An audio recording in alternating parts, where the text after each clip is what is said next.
Hello and welcome to another episode of B Movie Reviews. I am your host, Rich, and I have a great B movie for you today.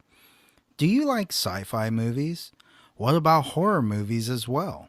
If you do, you will love the movie I am reviewing today, but not because it's so good, because it is so bad that it is good. I will be reviewing Plan 9 from Outer Space.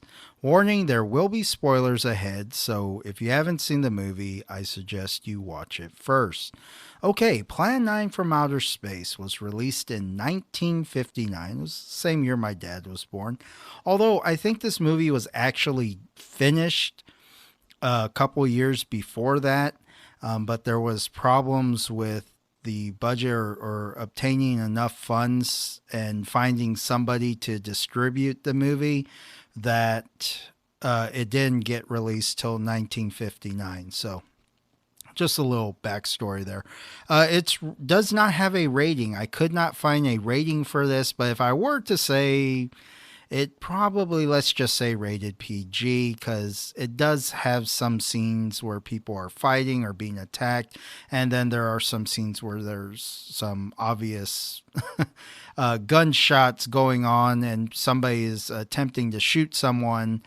So let's just say it's PG. But the genre is going to be a sci-fi horror movie, which I don't know so much about the horror part, but we'll get into that here in a little bit. But let me go ahead and just give you a quick description about the movie.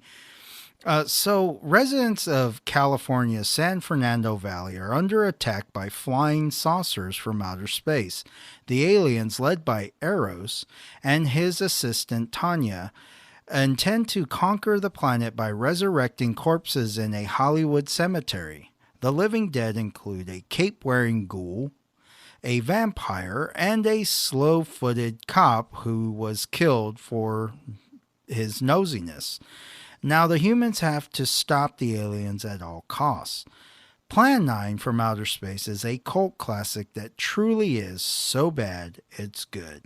So the premise of this movie is that aliens are trying to make contact with humans, but humans have been ignoring their presence. So the aliens apparently have gone through about 8 other plans of attempt to contact humans but have failed. So now they are activating Plan 9. This is where the movie, part of the title of the movie comes in from.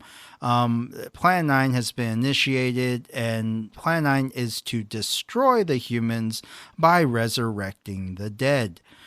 Now, the humans are apparently, the whole reason behind this is because the humans are going to develop a weapon called the Solanite, which is a weapon that will explode sunlight particles, hence destroying the universe. So the aliens are obviously, I guess, the good guys. Not so sure. It's kind of this anti-war theme of the movie, but let's go ahead and just jump a little bit into the movie review, because I got quite a bit I wanted to talk about this movie, because the movie has there is a theme about this movie, okay? And I've talked about this before because some B movies are made in relation to being B movies. Like, they know this is a B movie. We're making a silly, goofy movie that's just to entertain people, right? Ed Wood wanted to make a legitimate film, and he wanted to combine this goth horror type movie with a sci-fi type movie, but only on a budget of about $60,000. This was the budget he had to use, which would be equivalent to about $500,000 today, if you were talking about back then compared to today. So what makes this a B movie, right? Why did it become a B movie? Well, for one, the terrible dialogue. Ed Wood wrote this film. Uh, in this film, there's way too much repetition in the dialogue. He has characters pretty much repeating themselves within the same scene, and it becomes it becomes redundant when they make certain statements and then restate them a few minutes later, a few seconds later. Okay. And then, of course, the dialogue was very dull and flat. And the delivery of the dialogue at times was very dull and flat. But that's not only the dialogue's fault, that's some of the acting fault, which that's what I'm going to get into next, too. So the terrible acting of this movie, it is quite bad. But there's a reason for that, and I don't think it's just the actors and actresses' fault. Now, granted, some of the actors in this movie were terrible, but Ed Wood had this thing of only taking like one take for each scene. So one shot for each take, and that was it, you know? Now, this could be one of two things. Ed Wood was probably more worried about the budget, and film is very expensive. So to do reshots and retakes was going to be more expensive for them. And, so he rather just get it all on one take and be like, it's good enough. But then you're left with scenes where, actors are stumbling over their lines, or actors are being called by their real names in some of the scenes. And so you get you get this very final cut that's just terrible. Or the other thing is that Ed Wood thought the scene was just fine as it was and only needed the one shot, which, if that's the case, would definitely sum him up as a filmmaker. Or it could have been a combination of the two. So, I haven't dove into the history all that much. I did a little bit of background checking in this area, but not a whole lot when it came to this part. I knew he only liked to do one take scenes. I'm guessing it was a budget thing. That's just my opinion. I'm not trying to say that he was okay with all these scenes, but I think maybe he thought that, because of the budget constraint, that it's good as is. So who knows? The other thing I wanted to say that it's going to make this a B movie is the terrible set designs. Now, this definitely is a low budget because you can tell by the low budget set designs. They're very obvious throughout the movie. The sets were made of like cardboard and plywood, and they were very, very crudely put together. It really looked like everything was put together by a hot glue gun.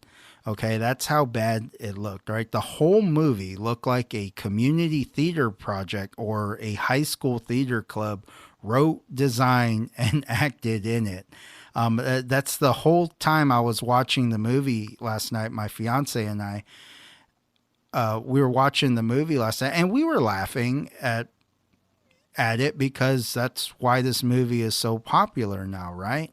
You're laughing at it because of the flaws. So we were laughing at the designs and stuff like that. And the whole time I'm watching, I'm thinking like, this is something that a community theater would put on, or a high school, theater club or, drama club would put on. Like, this is the quality I would expect from something like that, not from a Hollywood movie.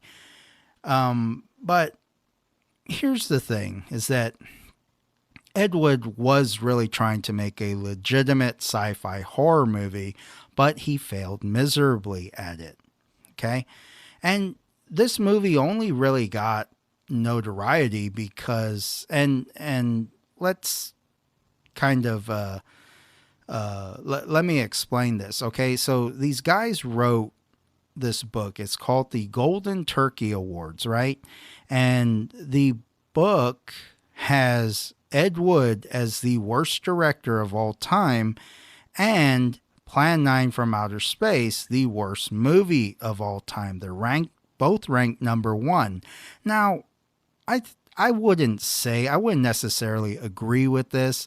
I don't think that Ed Wood is the worst director of all time. Is he a shitty director? Absolutely, yeah. He's a shitty filmmaker. Did he make a shitty movie? Yes, he did. All his movies are pretty shitty.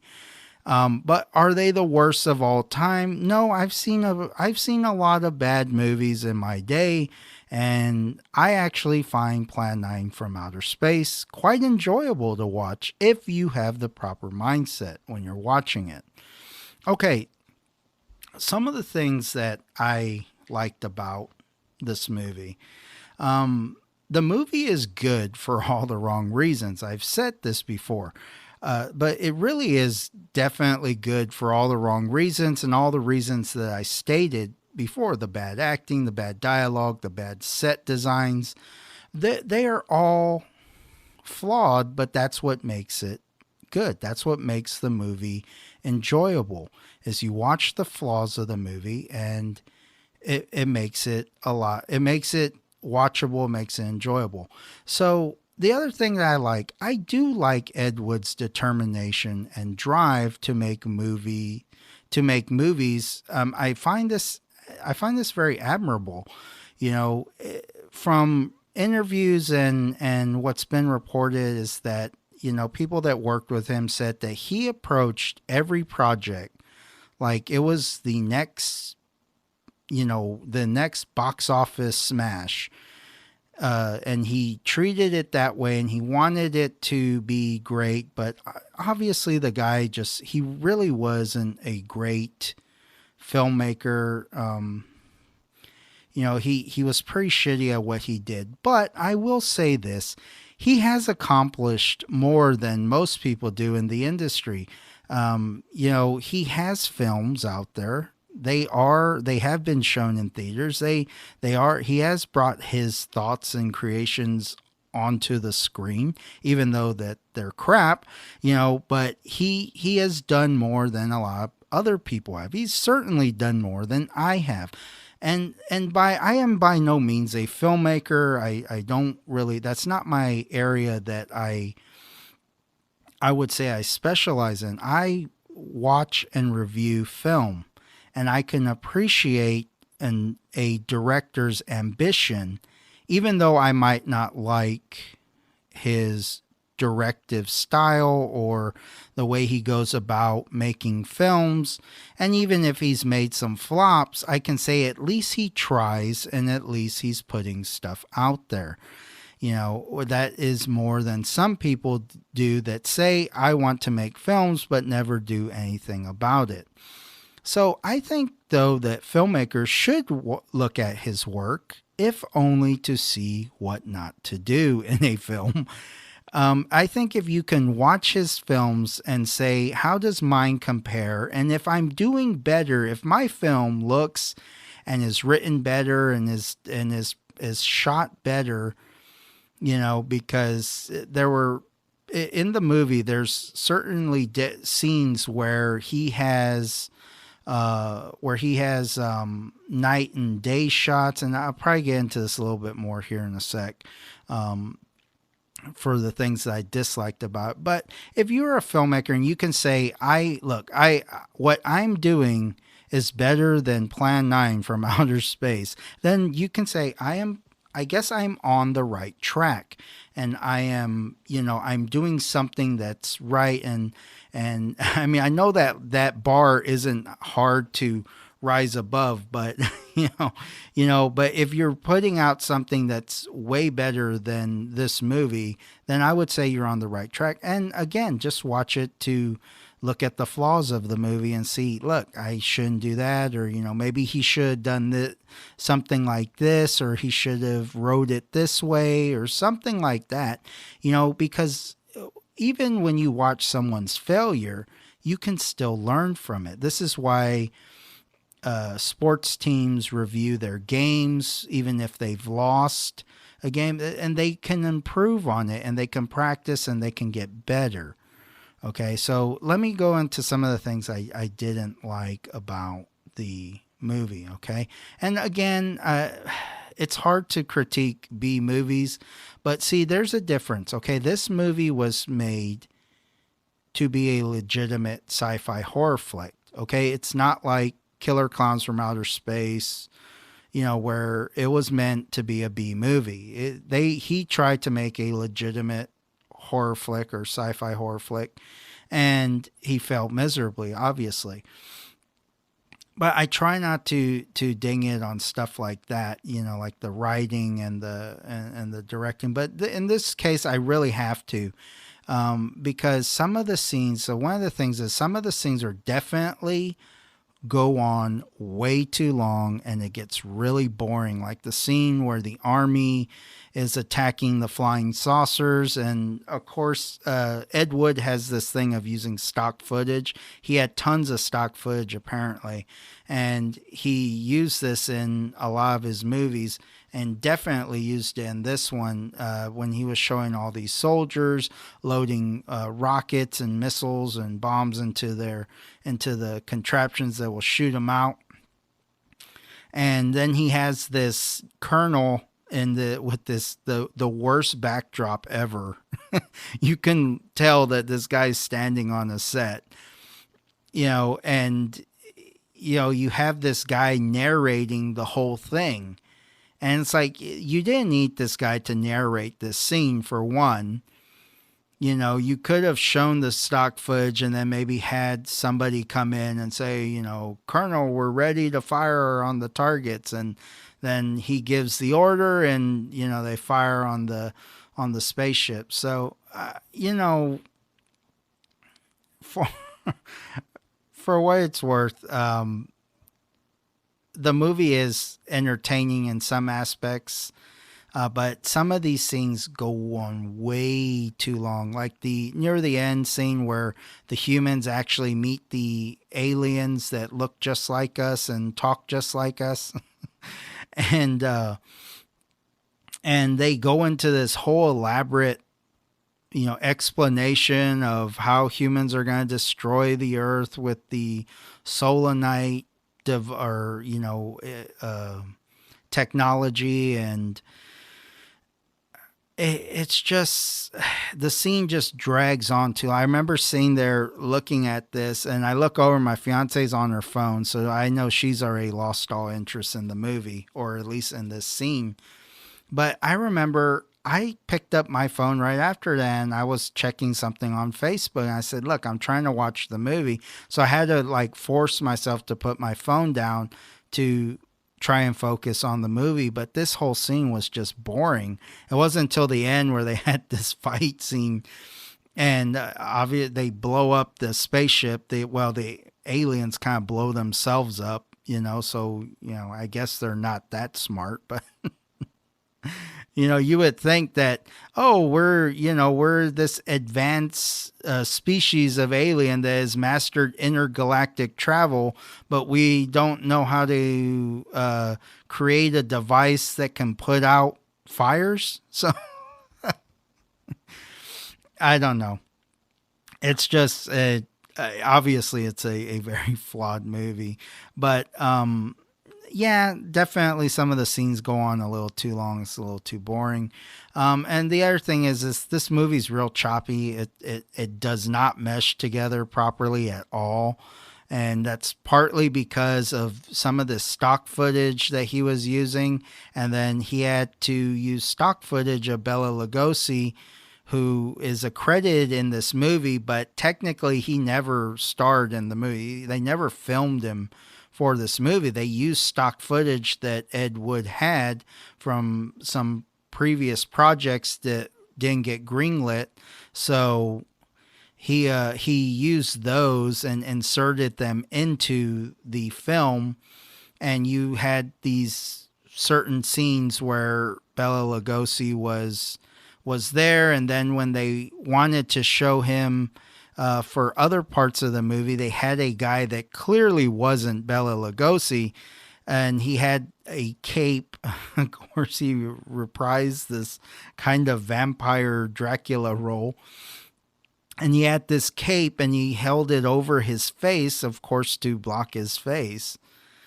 And it just was obvious that this guy, he's obviously younger looking and taller than Bela Lugosi, so you obviously know it's not him. But the thing was that Bela Lugosi died before they could start filming this, so you know he wanted to use him and he was scheduled to be used, but he had passed away, so they had to make do with what they, with the situation. So, I can't ding them too much on that, but it's obvious that it's not Bela Lugosi, it's some guy. Apparently it was Ed Wood's wife's chiropractor, and he used him, I think, in another film as well.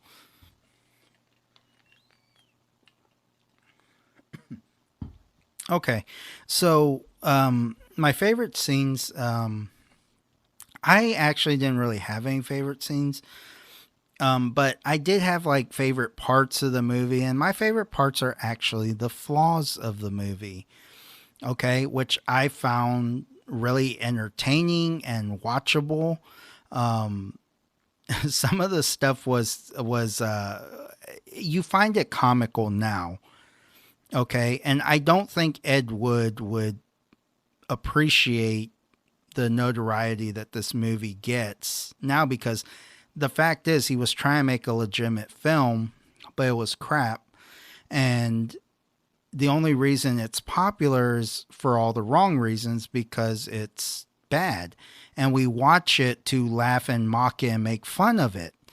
That's the reason why the movie's popular. We don't look at it and say this is some great artistic piece of work. No, we look at it and say this is a great artistic piece of shit that we're gonna laugh and make fun of because of the terrible dialogue, terrible acting, the terrible sets, and this is what makes the movie enjoyable and watchable. So yeah, does the reason why it's so popular kind of discredit Ed Wood? Yeah, but in show business, they say that, even bad publicity is still good, so I guess in a way it's kind of immortalized this movie, it's immortalized him as a filmmaker, even though he's a terrible one. And the sad truth is look, uh, Ed Wood was a shitty filmmaker. He made shitty movies, and he died broke, a broke alcoholic that in the end was like making pornographic movies. So just to try and make some type of money, and that's all he could get. So he really did have a sad ending to a life of a guy who actually did love film and that went out there and at least tried to bring his creations to life and his ideas to life. He just was bad at it, and that's fine. There are a lot of directors out there that are bad at what they do. There are a lot of actors out there that are bad at what they do. That doesn't mean that people should stop trying or shouldn't try at all. And I think that that's the only thing I like I said, that's the thing I admire about Ed Wood and him as a filmmaker, is that at least he tried, at least he's accomplished more than a lot of people who say, I can do better, but never do anything. So, and I'm not saying I could do better. If I made a movie, it probably would be worse than his. So, like I said, it's not my area of expertise. I like to watch film. I like to critique it and review it. That's why I find it enjoyable. That's why I talk about it. And that's why I talk about B movies, because I actually really like these movies. I like Plan 9 from Outer Space. I thought it was an enjoyable film, but of course it's for all the wrong reasons. Okay, I'm going to take a quick sponsor break, and when I come back, I will get to my final thoughts and overall rating, so stay tuned. Hello. I'd like to take a minute to tell you about Anchor. If you haven't heard about Anchor, it's the easiest way to make a podcast. Let me explain. It's free, it doesn't cost you a dime. There's creation tools that allow you to record and edit your podcast right from your phone or computer. Anchor will distribute your podcast for you so it can be heard on Spotify, Apple Podcasts, and many more. You can make money from your podcast with no minimum listenership. It's everything you need to make a podcast in one place. Download the free Anchor app or go to anchor.fm to get started. Okay, welcome back, and now on to my final thoughts and overall ratings. Okay, so Plan 9 from Outer Space is a genuine B movie and cult classic with a big fan base, right? Despite it was produced to be a legitimate sci-fi horror film, it truly is so bad it's good, and I would recommend that you watch this movie. And that is why I am going to give Plan 9 from Outer Space a 4 out of 5 rating. I think it is a great B movie. It's definitely watchable. It's definitely very entertaining if you have the proper mindset, okay? If you watch it from the mindset of a legitimate film, you're going to hate it, and you're going to say you're probably going to agree, yeah, this is one of the worst films ever made. And it is, from a legitimate film mindset. But if you watch it solely from an entertainment, and that's a nice way of putting a mockery mindset. If you watch it from an entertainment mindset, it actually isn't that bad. It's funny because the flaws make it funny.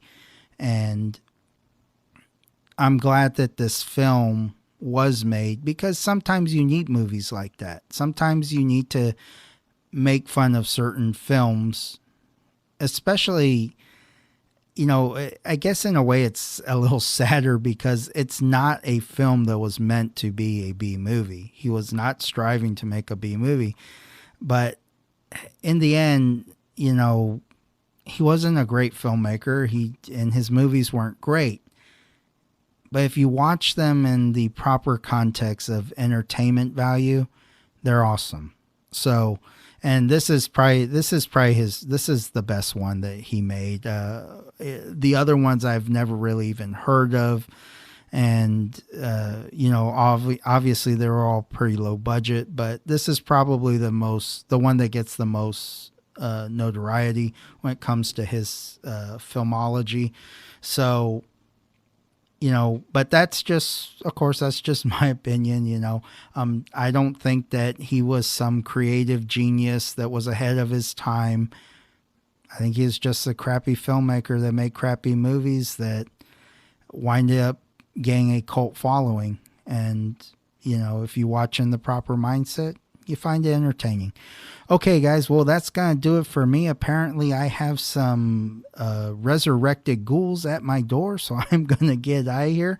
I just want to thank everyone for listening, and I hope you enjoyed this episode of B Movie Reviews. Take care.